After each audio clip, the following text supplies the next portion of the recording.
오늘 함께 나눌 하나님 말씀은 로마서 6장에 있는 말씀입니다.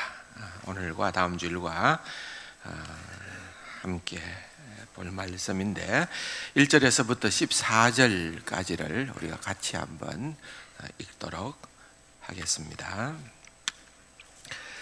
그런즉 우리가 무슨 말을 하리요? 은혜를 더하게 하려고 죄에 거하겠느냐? 그럴 수 없느니라.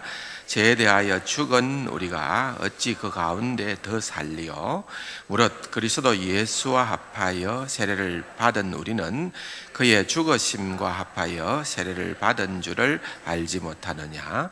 그러므로 우리가 그의 죽으심과 합하여 세례를 받음으로 그와 함께 장사되었나니 이는 아버지의 영광으로 말미암아 그리스도를 죽은 자 가운데서 살리심과 같이 우리로 또한 새 생명 가운데에서 행하게 하려 함이라. 만일 우리가 그의 죽으심과 같은 모양으로 연합한 자가 되었으면 또한 그의 부활과 같은 모양으로 연합한 자도 되리라. 우리가 알거니와 우리의 옛사람이 예수와 함께 십자가에 못 박힌 것은 죄의 몸이 죽어 다시는 우리가 죄에게 종노릇하지 아니하려 함이니 이는 죽은 자가 죄에서 벗어나 어렵다 하심을 얻었음이라. 만일 우리가 그리스도와 함께 죽었으면 또한 그와 함께 살 줄을 믿노니 이는 그리스도께서 죽은 자 가운데에서 살아나셨음에 다시 죽지 아니하시고 사망이 다시 그를 주장하지 못할 줄을 알미로라. 그가 죽으심은 죄에 대하여 단번에 죽으심이요 그가 살아계심은 하나님께 대하여 살아계심이니 이와 같이 너희도 너희 자신을 죄에 대하여는 죽은 자요 그리스도 예수 안에서 하나님께 대하여는 살아있는 자로 여길지어다.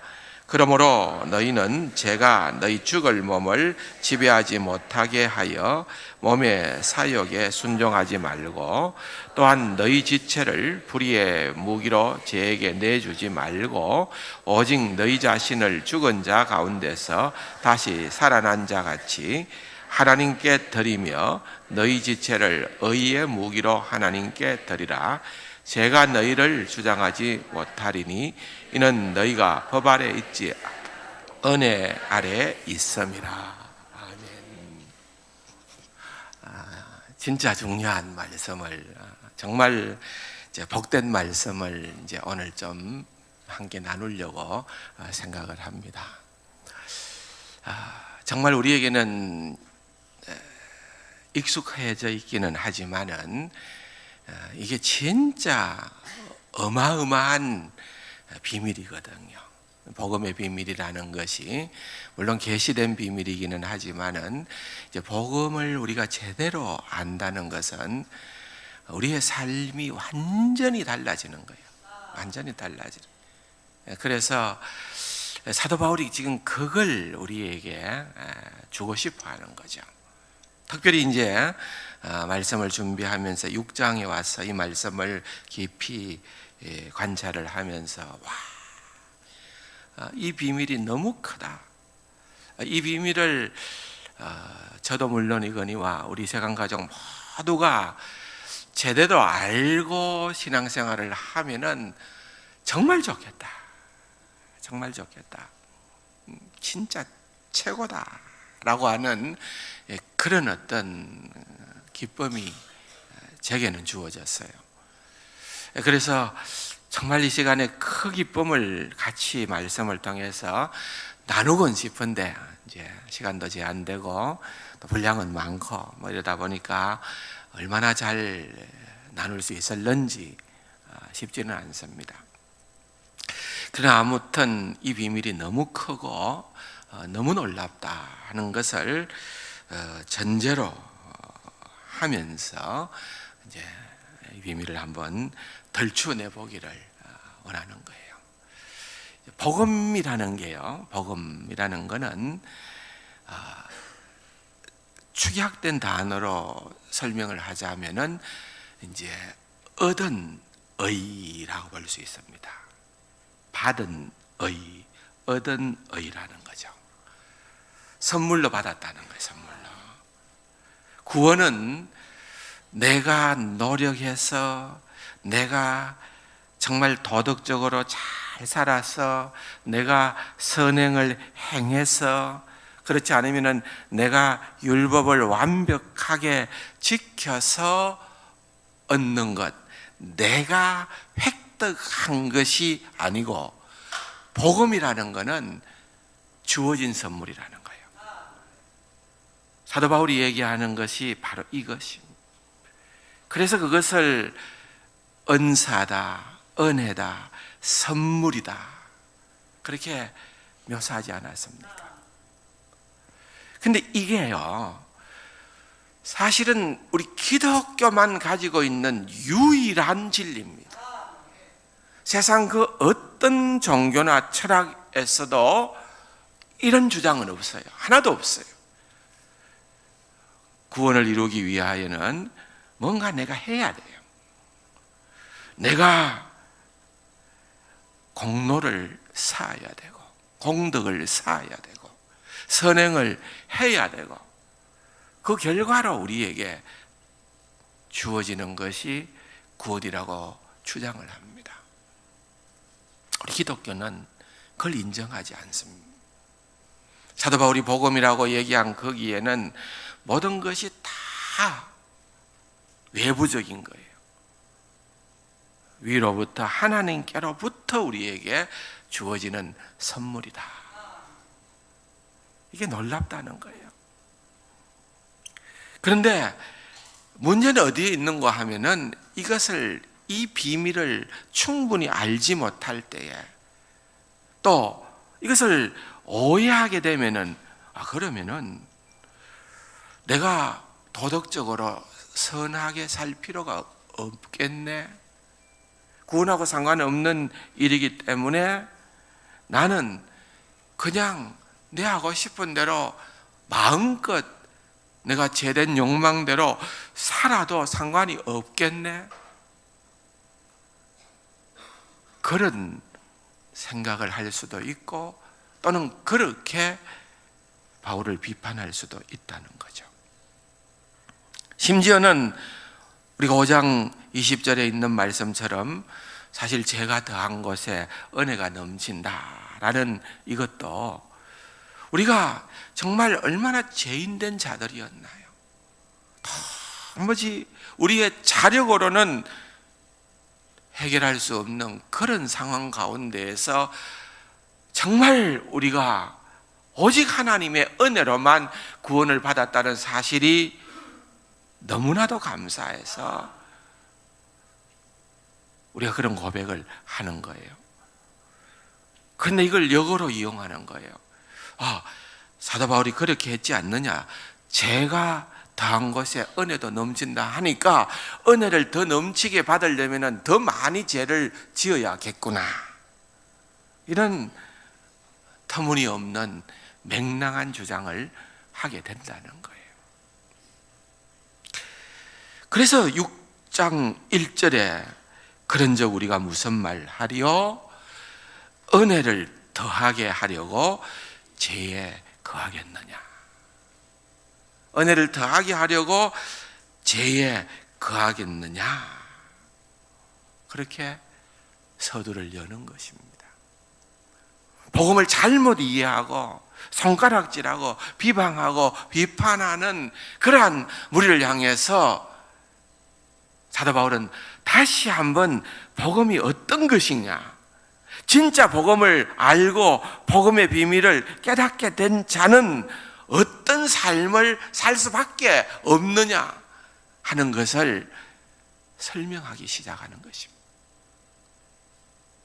그래서 2절에 보면은 그럴 수 없다, 그럴 수 없다. 복음을 알았던 자는, 그렇게 복음을 누리는 자는, 복음의 비밀 속에 살아가는 자는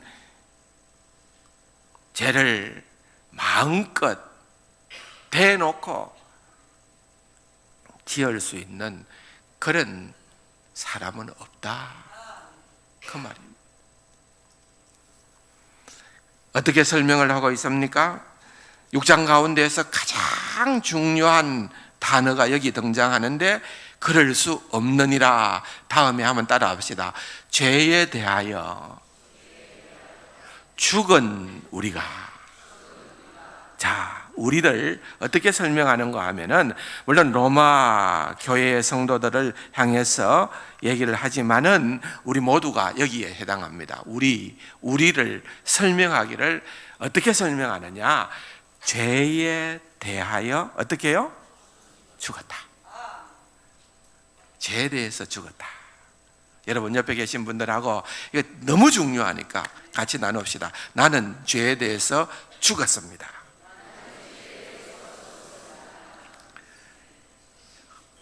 나는 죄에 대해서 죽었다 이거예요. 나는 죄에 대해서 죽었다.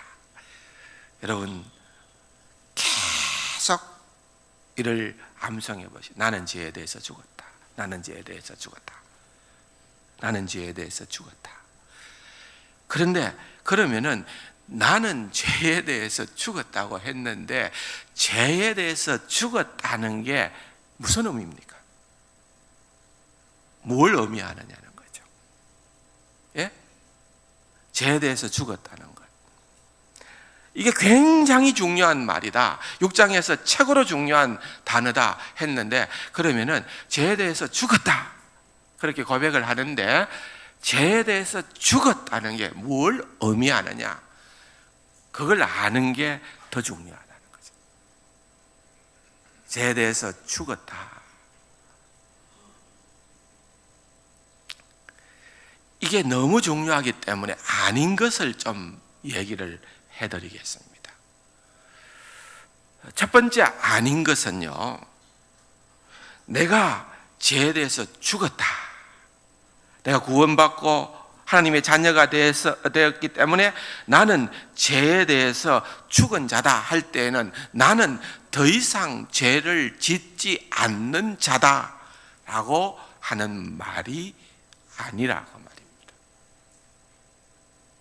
여러분 현실적으로 보시기 바랍니다. 여러분 예수 믿고 구원받았습니다. 내가 예수 믿고 구원받았는데 나는 이제 구원받은 이후로 나는 지금까지 앞으로도 절대 죄를 짓지 않고 살아간다.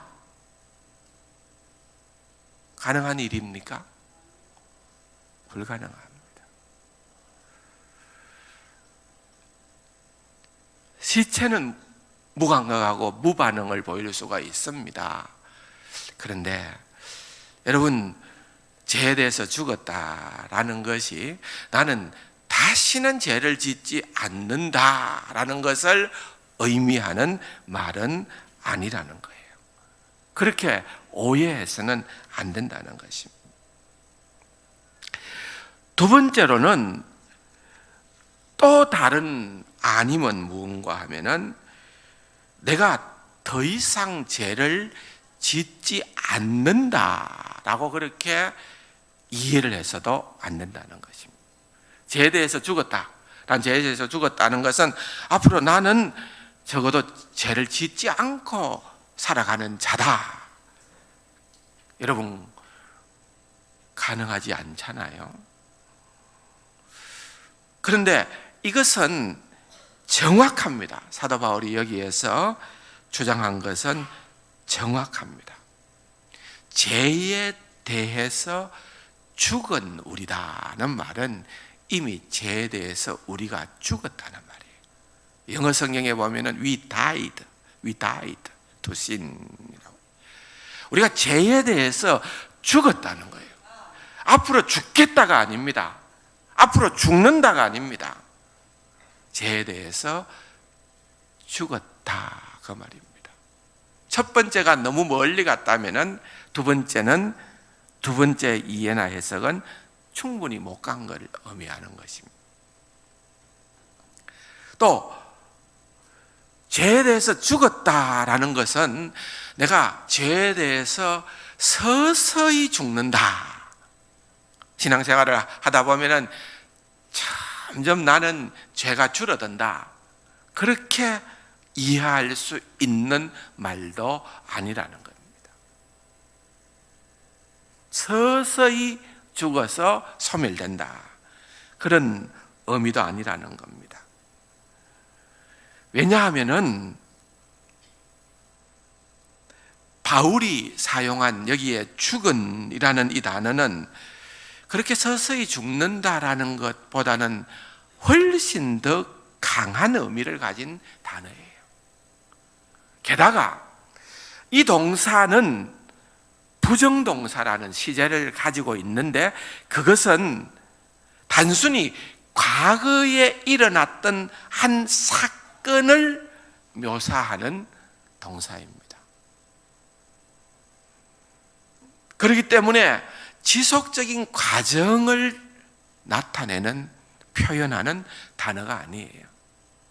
과거에 하나의 사건으로 끝난 거예요. 죽었다는 거예요. 계속해서 죽는다가 아니고 서서히 죽는다도 아니라는 겁니다.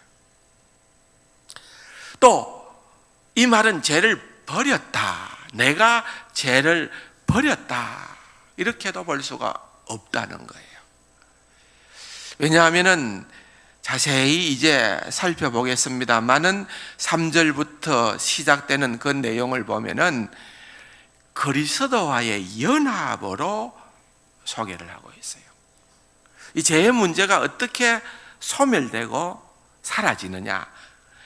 내가 그리스도와 연합된 자로 그리스도와 함께 십자가에 못 박히고 죽고 장사 지낸 바 되고, 또한 그리스도와 함께 부활한다. 그러니까 모든 게 그리스도와의 연합인 거예요. 따라서 이 말은 무엇인가 하면은 내가 버린다든지, 이것은 내가 행한 그 어떤 것의 결과물이 아니고 내게, 수동형입니다, 내게 행해진 어떤 결과물입니다. 나는 아무것도 아니에요. 아무것도 안 했어요. 그런데 예수 그리스도 때문에 복음 안에서 우리는 그러한 은혜를 누리게 되어진다, 그런 것입니다. 또한 이 죄에 대해서 죽었다라고 하는 것은 죄에 대한 책임이 내게는 하나도 없다, 이렇게도 이해해서는 안 된다는 겁니다. 이미 우리는 죄 용서를 주님으로부터 받은 것은 마땅합니다. 당연합니다. 그런데 내 죄 문제가 다 주님께 용서함을 받았기 때문에 나는 그냥 마음 놓고 어떤 삶을 살아도 괜찮다, 그게 아닙니다. 사도 바울이 면밀하게 이제 6장에서부터 계속해서 얘기하는 내용은 뭔가 하면은, 우리가 어떻게 하면은 정말 그리스도 안에서, 복음 안에서 새로운 생명을 받은 자로, 어떻게 하면은 새로운 피조물로 하나님께서 원하시는 삶으로 살아갈 것인가.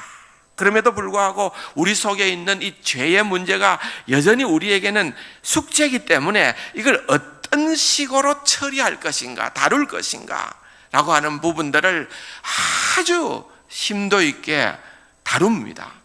12절에서 14절에도 그렇고요, 7장 18절에도 봐도 그렇고요, 계속 그런 부분들을 다루고 있는 것입니다.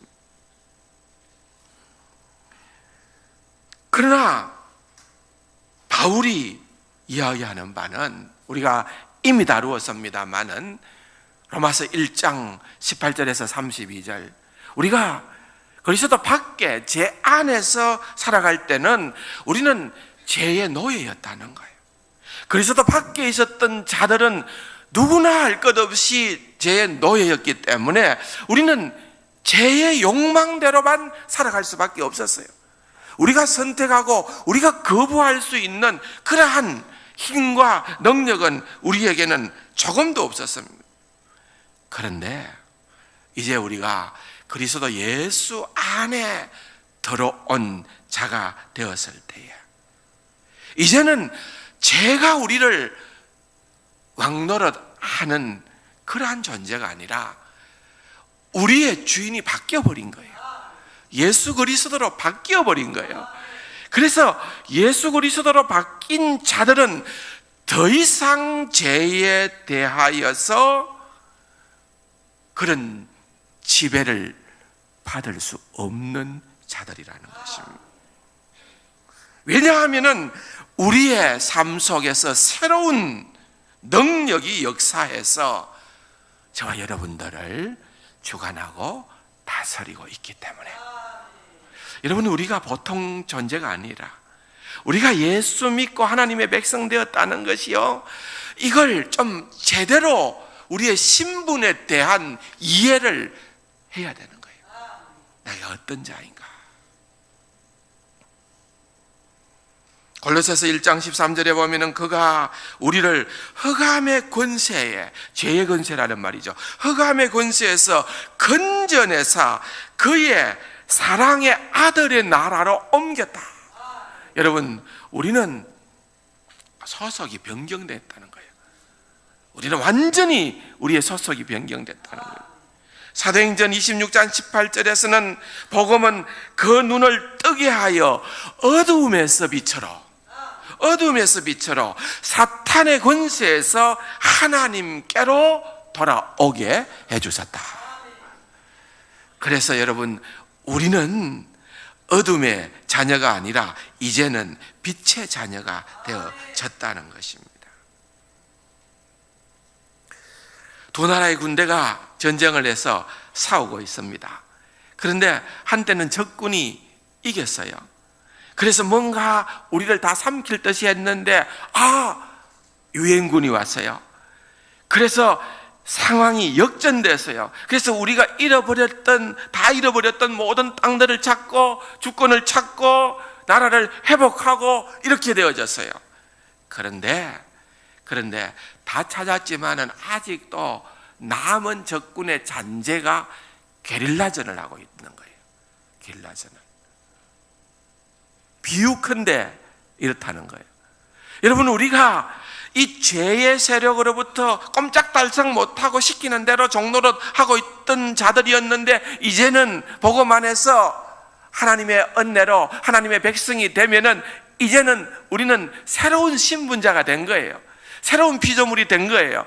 그러나 새로운 피조물이 되어서도 아직도 우리 속에 이런 죄의 그런 어떤 잔적들이 남아있는 거예요.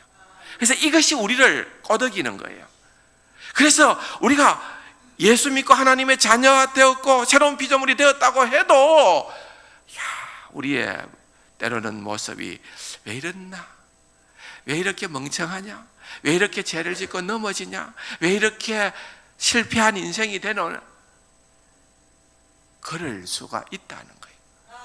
그런데 중요한 것은 전에와 다르다는 거예요. 전에는 우리가 선택의 여지가 없었으나 이제는 그런 영향력이 있지만은, 그런 지배를 받지만은 우리가 이제는 대항할 수 있다는 거예요. 왜? 우리의 삶에 새로운 주인이 있기 때문에 그렇습니다. 내가 아니라 그 힘의 능력으로 우리는 이제는 대항할 수도 있다는 것입니다. 죄에 대해서 우리가 선포할 수 있습니다. 더 이상 너에게 내가 복종하지 않는다고 우리가 감히 선언할 수도 있다는 거예요. 그래서 우리가 죄에 대해서 죽었다라는 이 말은 그리스도인이 되는 순간에 더는 우리가 죄의 지배와 그 세력 안에 우리가 꼼짝달싹하지 못하고 그렇게 묶여 있는 자가 아니라는 거예요. 그래서 죄에 대하여 죽은 우리가 어찌 그 가운데 더 살리요? 죄 가운데 더 살리요? 당연히 그렇게 살 수 없다라는 것을 우리에게 말씀해주고 있다는 것입니다. 그렇다면은 계속해서 사도 바울은 언제 어떻게 우리가 죄에 대해서 죽었는가에 대해서 설명하기 시작합니다. 3절에 또 다른 질문을 던집니다. 무릇 그리스도 예수와 합하여 세례를 받은 우리는 그의 죽으심과 합하여 세례를 받은 줄을 알지 못하느냐? 너희들이 다 안다는 거예요. 너희들이 또한 다 이 점은 분명히 알아야 된다는 말이에요. 뭔가 하면은 우리가 그리스도와 합하여, 그리스도와 연합하여 세례를 받은 자는, 여러분이 세례를 받았다는 의미는 세례는 가라앉다, 물에 잠긴다, 밥티조라는 말이 그런 의미거든. 그렇기 때문에 세례 때에 우리의 옛 사람이 죽었다, 그리스도와 함께 우리의 옛 자아가 죽었다라는 것을 믿음으로 고백하는 것입니다. 그래서 우리는 그런 신앙 고백으로 세례를 받은, 그렇게 되어질 때에 우리는 그 세례를 통하여서 그리스도의 죽으심과 합하게 된다는 것입니다. 그런데 그것만으로 끝나는 것이 아니고요, 그리스도와 연합하여 그리스도의 죽음이 곧 나의 죽음이 되고 그 죽음으로 말미암아 죄로부터 자유롭게 되어지고, 그것으로 끝나는 것이 아니라 4절에 보면은 그러므로 우리가 그의 죽으심과 합하여 세례를 받음으로 그와 함께 장사되었나니, 이는 아버지의 영광으로 말미암아 그리스도를 죽은 자 가운데서 살리심과 같이, 그랬어요. 죽음과도 같이, 그리스도를 살리심과 같이 우리가 부활의 새 생명을 얻고 그 가운데서 행하게 된다는 것입니다. 이것은 우리에게 있어서 주어진 법적인 권리입니다. 그리스도와 함께 죽었다면은 그리스도와 함께 살아났습니다. 부활의 새 생명을 우리가 받은 자가 되어졌다. 그러므로 여러분, 우리가 이 구원의 귀한 도리를 생각할 때에 반드시 기억해야 되는 것은, 내가 그리스도와 연합했다. 내가 그리스도와 연합으로 말미암아 맺어지는 한 가지 열매는 확신이라는 거예요. 확신. 따라해 볼까요? 확신. 내가 그리스도와 함께 죽었고 내가 그리스도와 함께 살아났다. 이 살아났다는 것은 여러분, 부활의 생명으로, 다시 죽을 생명으로 우리의 삶이 그냥 연장되는 것으로가 아니라 주님이 부활하셔서 다시 죽지, 영원토록 죽지 아니하는 것처럼 그 생명을 주님께서 우리에게 선물로 주셨다는 거예요. 그러니까 이 확신이 얼마나 중요한가. 이 확신 때문에 우리가 신앙생활을 하는 것이 그 어떤 역경도 이길 수가 있고 어떤 고난도 견딜 수가 있고, 여러분, 예수 믿는다는 게 이게 보통 수지 맞는 일이 아니다는 것을 우리는 알게 된다는 것입니다. 그래서 예수를 믿으면은 여러분, 우리의 삶의 변화가 일어나기 시작하는 거예요. 더 이상 우리는 죄 가운데서 살지 않게 되고요, 그리스도를 믿으면은 점점 그리스도와 함께 죽고 함께 부활하는 이 놀라운 부활의 진리를 깨닫게 되는 거예요. 5절에 보면은 우리가 그의 부활과 같은 모양으로 연합한 자도 되리라 그랬습니다. 그리스도와 연합한 것을 안다면은, 새로운 삶을 산다는 것을 알게 되어서 더 이상 나는 죄의 종노릇 한다든지, 나는 죄의 지배를 받을 수 없는 그러한 그리스도인이다. 그렇기 때문에 어떻게 감히 그런 질문을 할 수가 있겠어요? 은혜를 더하게 하려고 죄에 거하겠느냐? 그렇게 할 수가 없다는 것입니다. 그러면서 6절에 사도 바울이 또한 우리에게 알기를 원하는 것은, 같이 한번 읽어봅시다. 우리가 알거니와 우리의 옛사람이 예수와 함께 십자가에 못 박힌 것은 죄의 몸이 죽어 다시는 우리가 죄에게 종노릇하지 아니하려 함이니. 대단히 중요한 말씀입니다. 여기에 보면은요, 많은 해석이 있습니다만은 결정적인 것은, 사도 바울이 얘기하는 것은 무엇인가 하면은 우리의 옛사람은 그리스도를 알지 못했을 때에 있는 나의 전인적 자, 옛사람이에요. 옛사람. 우리의 옛사람은 이제 내가 그리스도 예수 안에서 하나님의 백성이 되었을 때는 이 옛사람이 다 죽었다고 그랬어요. 예수 그리스도와 함께 십자가에 못 박혔다. 이 말은 죽었다는 거예요. 우리의 옛사람은 죽은 자입니다. 옛사람이 죽었기 때문에 우리는 죄로부터 자유로운 거예요. 죄의 통치와 죄의 노예가 되지 않는다는 거예요.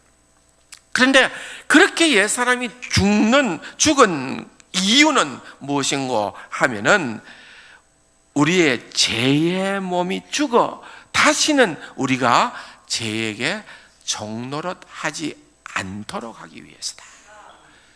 죄의 몸, 옛사람과 죄의 몸은 좀 다른 표현입니다.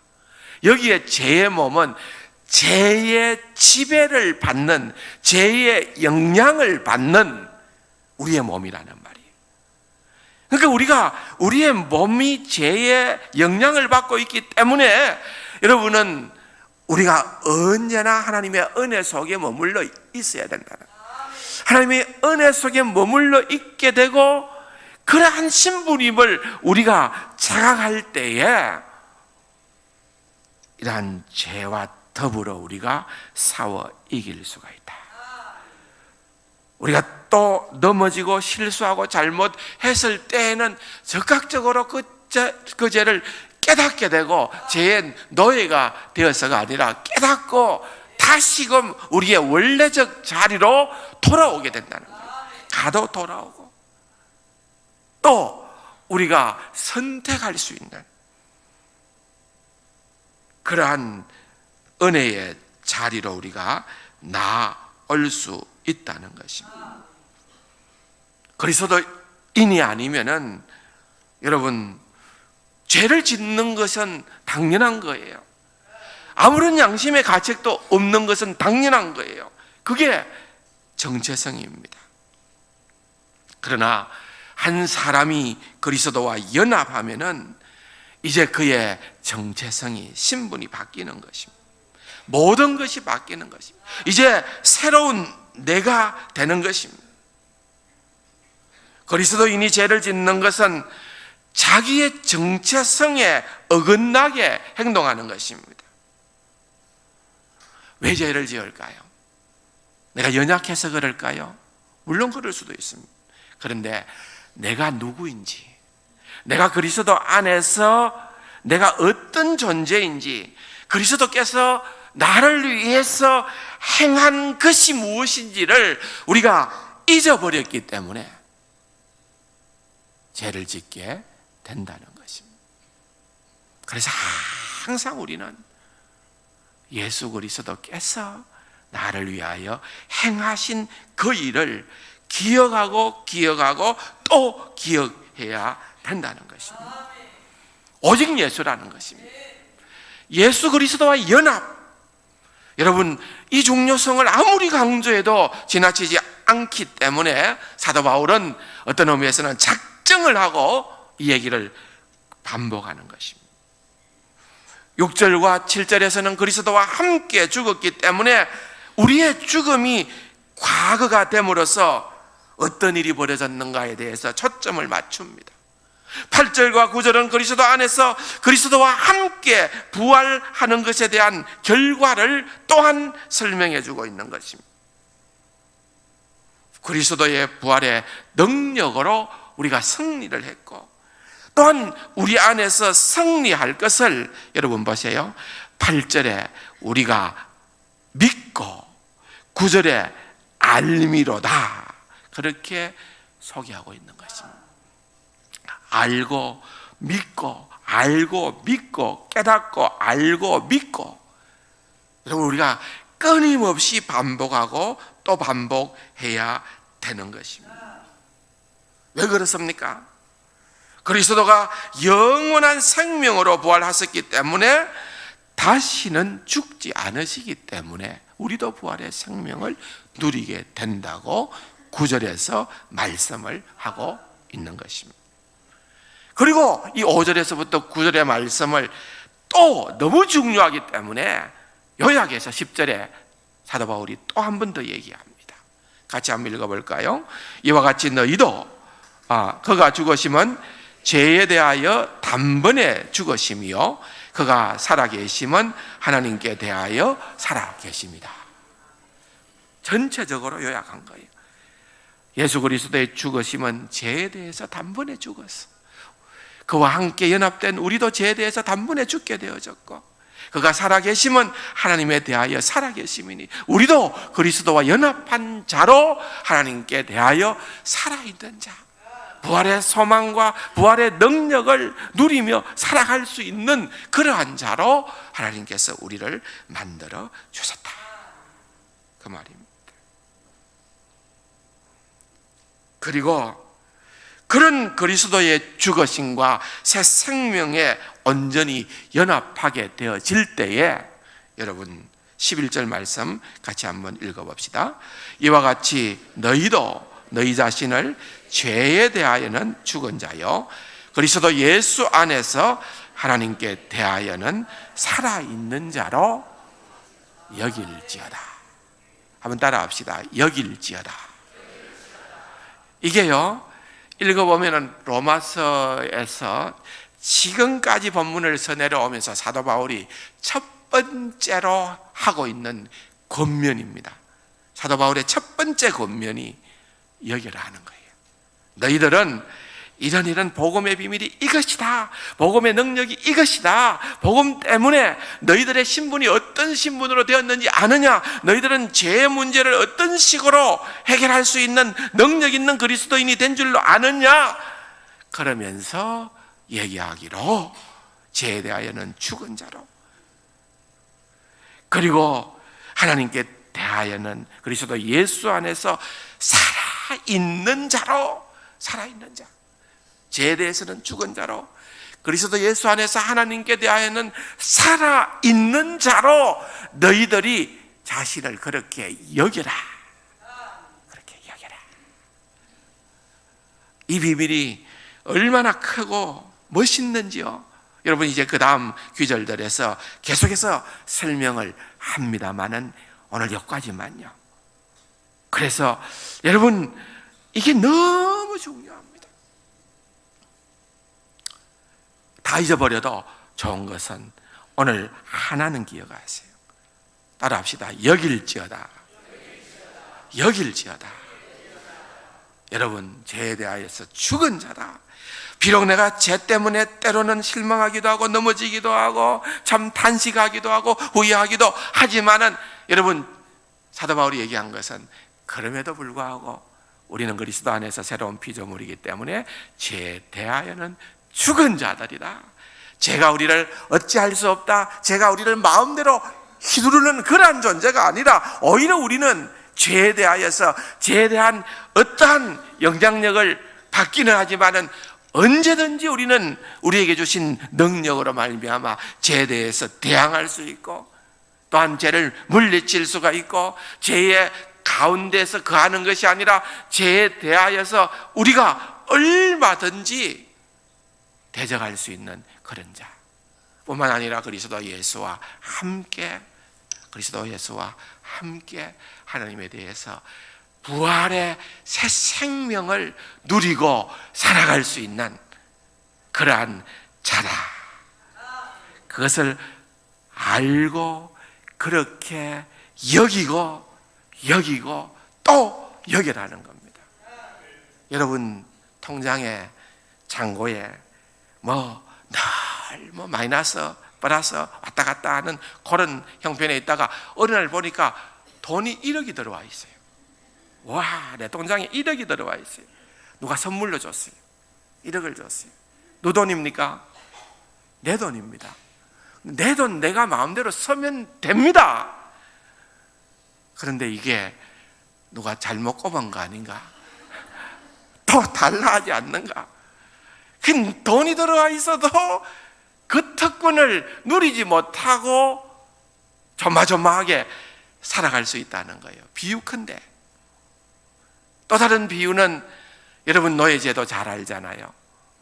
미국의 노예제도. 남북전쟁이 일어났고 결국은 에이브라함 링컨이 북군의 승리로 말미암아서 노예 해방을 시켜줬어요. 그런데 정작 노예는 너무 오랜 세월을 노예로 아무런 주권 없이 노예로 살았기 때문에 내가 노예가 아니다, 나는 자유인이다, 내가 수백 번을 더 그렇게 외쳐도 옛 주인이 등장하면 가슴이 뜨끔하는 거예요. 주인이 또 내게 명령하지 않을까? 저 주인이 또 나를 노예시장에 팔지는 않을까? 내 경험은 그것을 느끼지 못할 수도 있지만은 여러분, 노예는 더 이상 노예가 아닌 겁니다. 바로 이 말이에요. 여러분, 우리는 여길지어다.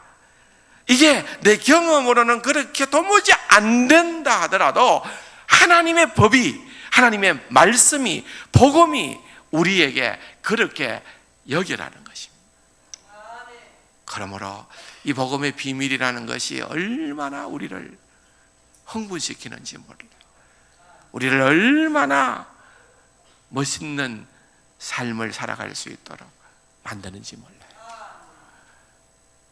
그래서 기억하세요. 여길지어다. 여길지어다.